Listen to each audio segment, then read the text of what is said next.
Israeli War Cabinet Minister Benny Gantz stated on May 20 that he opposes extended Israeli military control of the Gaza Strip.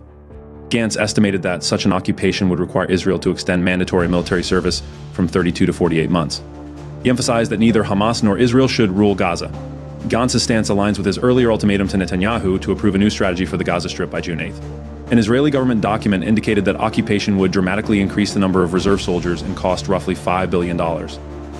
On May 20, Palestinian militias conducted at least one indirect fire attack from the Gaza Strip into Israel. Palestinian Islamic Jihad and the Ansar brigades launched rockets at unspecified Israeli towns near Gaza. Reports indicate that these militias targeted Mefosim near Sderot. Concurrently, Israeli forces have engaged Palestinian fighters in at least 2 locations in the West Bank since May 19. PIJ's Al-Quds brigades fired small arms targeting IDF checkpoint near Jenin, while the Al-Quds brigades separately fired small arms at an Israeli settlement across the Israel-West Bank border.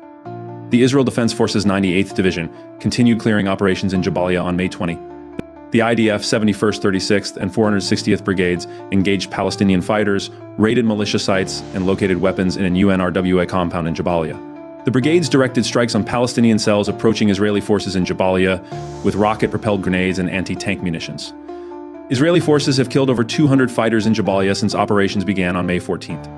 A local journalist reported that Israeli snipers were operating in several buildings in Beit Lahia, north of Jabalia refugee camp.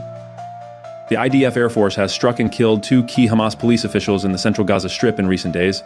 The IDF cooperated with Shin Bet to target Zahar Kouli, a senior member of Hamas police, in the central refugee camps on May 19. The IDF stated that Kouli maintained contacts with other militia members and supported attacks against Israel. The IDF and Shin Bet targeted Fakhri Faki, responsible for Nuseirat, on May 20, killing his deputy and 4 other Hamas fighters. The IDF Air Force has struck over 60 targets in the Gaza Strip, including weapon depots, rocket launchers, fighters, and buildings used to attack Israeli forces.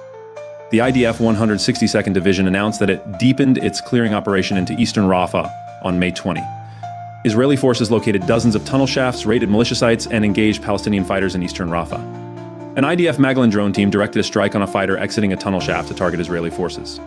Israeli forces have killed over 130 fighters in Rafah since operations began. The IDF Air Force struck and killed a Palestinian Islamic Jihad field commander and 3 other PIJ fighters in Rafah. 3 Palestinian militias targeted Israeli forces in Rafah on May 20. Lebanese Hezbollah has conducted at least 12 attacks into northern Israel since May 19th. The IDF conducted airstrikes in southern Lebanon, killing at least 2 Hezbollah fighters on May 20.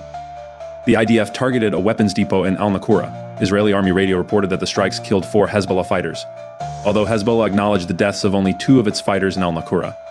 The IDF Air Force has likely been responsible for airstrikes targeting pro-Syrian regime positions near the Lebanon-Syria border.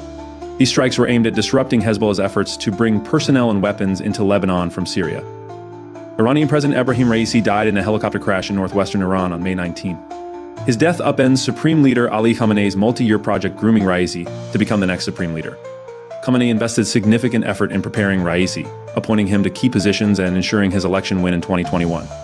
Raisi's death impacts both the day-to-day management of the Iranian government and Khamenei's long-term vision for the regime.